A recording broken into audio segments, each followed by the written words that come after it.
Ito ang balita ngayon. Viral ngayon sa mundo ng social media. Ang di umano'y balitang isang napakagandang balita. Pagsisikap ni Pangulong Bongbong Marcos sa pagpunta sa iba't ibang bansa. Nagbunga na dahil mismong Pangulo ng European Commission ang bumisita sa bansang Pilipinas para magbigay ng isang napakagandang balita. Tiyak na iiyak na naman ang mga anti-Marcos na kumikwestiyon sa pagpunta ng Pangulo sa iba't ibang bansa. Pero bago ang lahat, kung bago ka pa lamang sa aming channel, please huwag kalimutang mag-subscribe at i-click ang notification bell para mas maging updated ka pa lalo sa lahat pa ng bagong video na i-upload namin. At eto na nga mga kababayan, opisyal ngang bumisita sa Pilipinas ang presidente ng European Commission na si Ursula von der Leyen na naglalayong palakasin ang kooperasyon hindi lamang sa kalakalan at ekonomiya kundi maging sa malawak na hanay ng larangan tulad ng maritime safety at aerospace. Ito ang kauna-unahang pagbisita ng Pangulo ng European Commission, ang executive branch ng European Union sa Pilipinas sa halos 60 taon ng diplomatikong relasyon ng dalawang bansa at nangyari nga po ito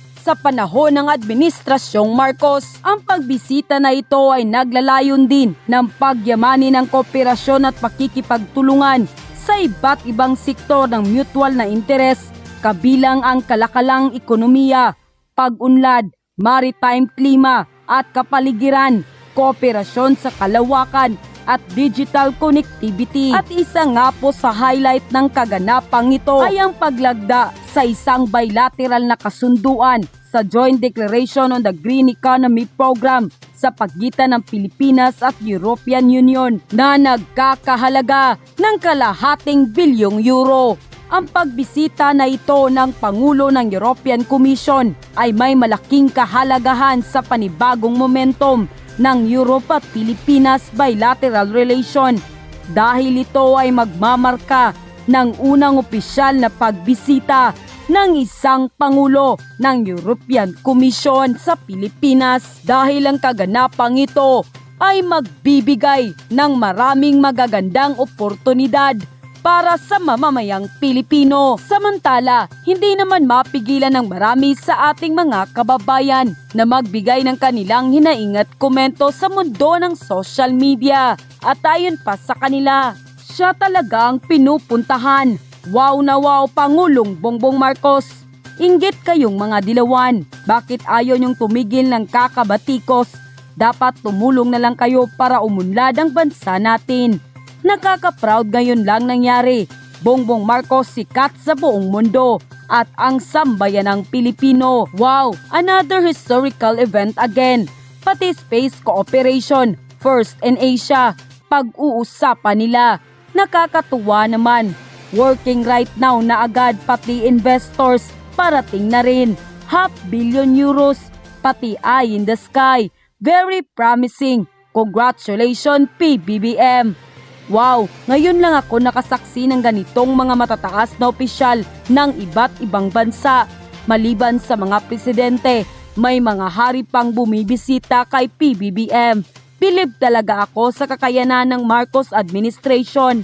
Naway matupad lahat ng kanilang mabuting plano sa bansang Pilipinas. Mabuhay ka PBBM at Euro President. End quote.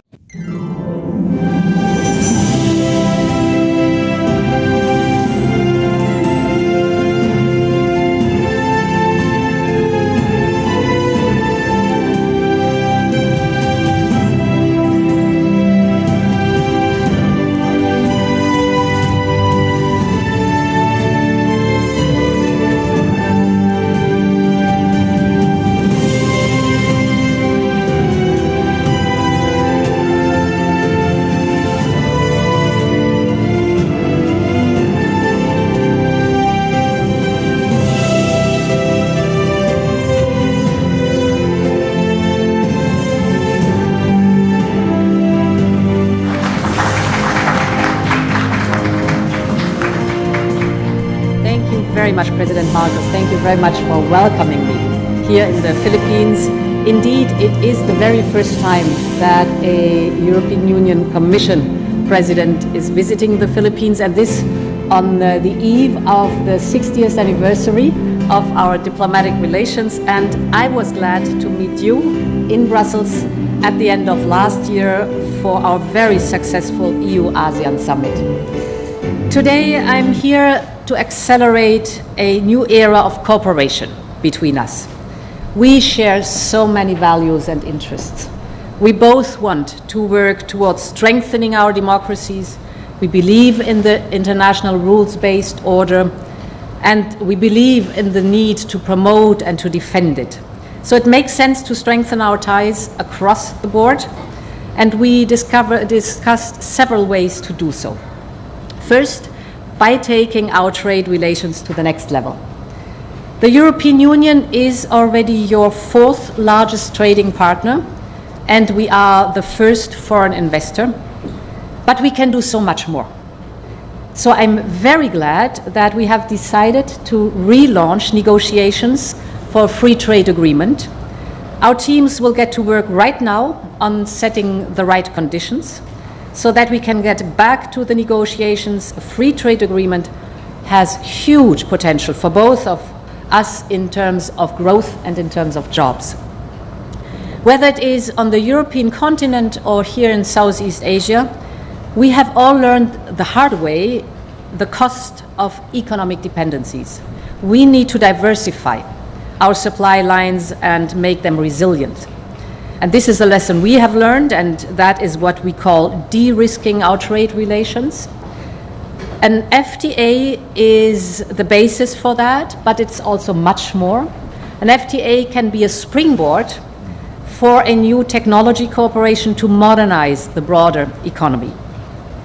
Second element we discussed is the fight against climate change.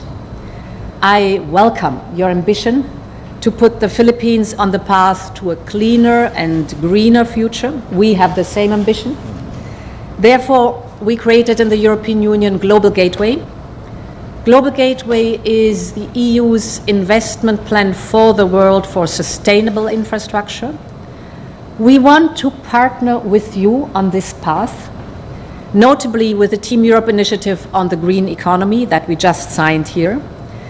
We will provide financing, expertise, and access to technologies to support you in the transition to a circular economy and the generation of green energy. Team Europe, that is the European Union and the member states, will contribute almost €500 million into this green initiative. The European Union is also supporting your fight against climate change and extreme weather events with its so-called eyes in the sky. This is the Copernicus satellites.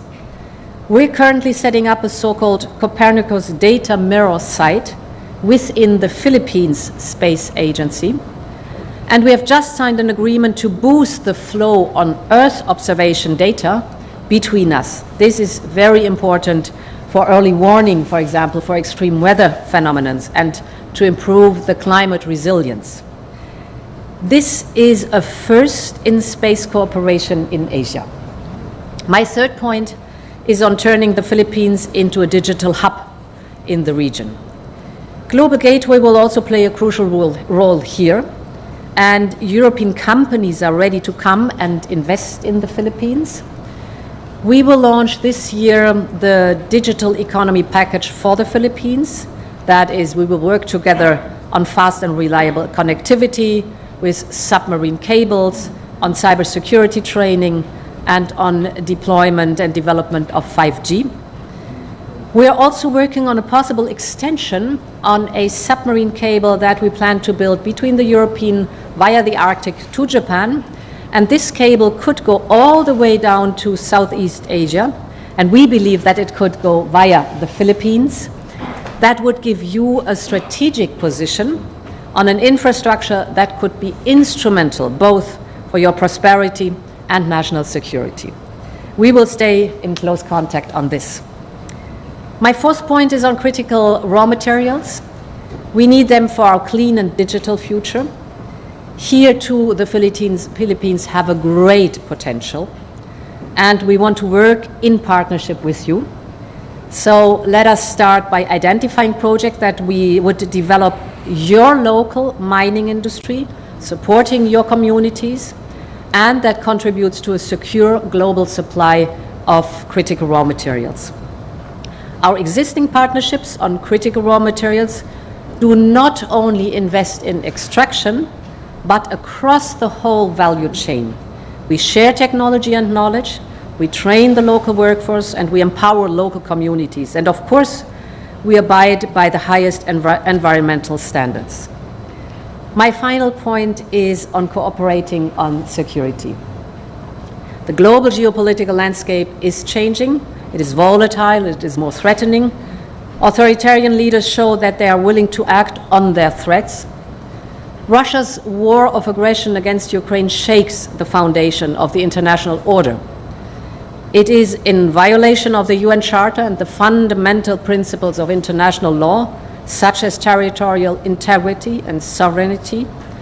And this is why Europe supports Ukraine's brave fight against the aggressor, because the illegal use of force cannot be tolerated, not in Ukraine, not in the Indo-Pacific. Security in Europe and security in the Indo-Pacific is indivisible. Challenges to the rules-based order in our interconnected world affect all of us. Our societies pay through higher energy bills, through higher food costs. This is why we are concerned about the rising tensions in the Indo-Pacific. The European Union has been very supportive of a free and open Indo-Pacific, because an Indo-Pacific free of the threats of coercion is key to all our stability, to our peace, and to the prosperity of our people. The European Union underlines that the 2016 award of the Arbitral Tribunal on the South China Sea is legally binding, and that it provides the basis for peaceful resolving disputes between the parties. We are ready to strengthen the cooperation with the Philippines on maritime security in the region by sharing information, conducting threat assessment, and building the capacity of your National Coast Watch Center and your Coast Guard. To conclude, we have a broad roadmap to bring our partnership to the next level. Let's use the great momentum we have in our relationship, and many thanks for hosting me here. Thank you.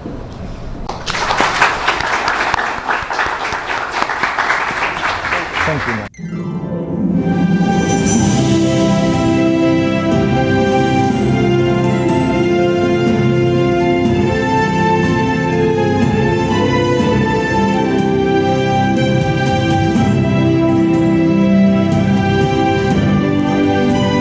At yun na nga mga kababayan, ano na ang masasabi mo? Kung mayroon kayong hinaing at komento patungkol sa balitang ito, please comment down below. Pag-uusapan natin yan sa comment section. At kung nagustuhan nyo ang video, ay huwag kalimutang mag-like at i-share na din para mas marami pang makaalam at umabot ito sa marami sa ating mga kababayan. Maraming salamat po!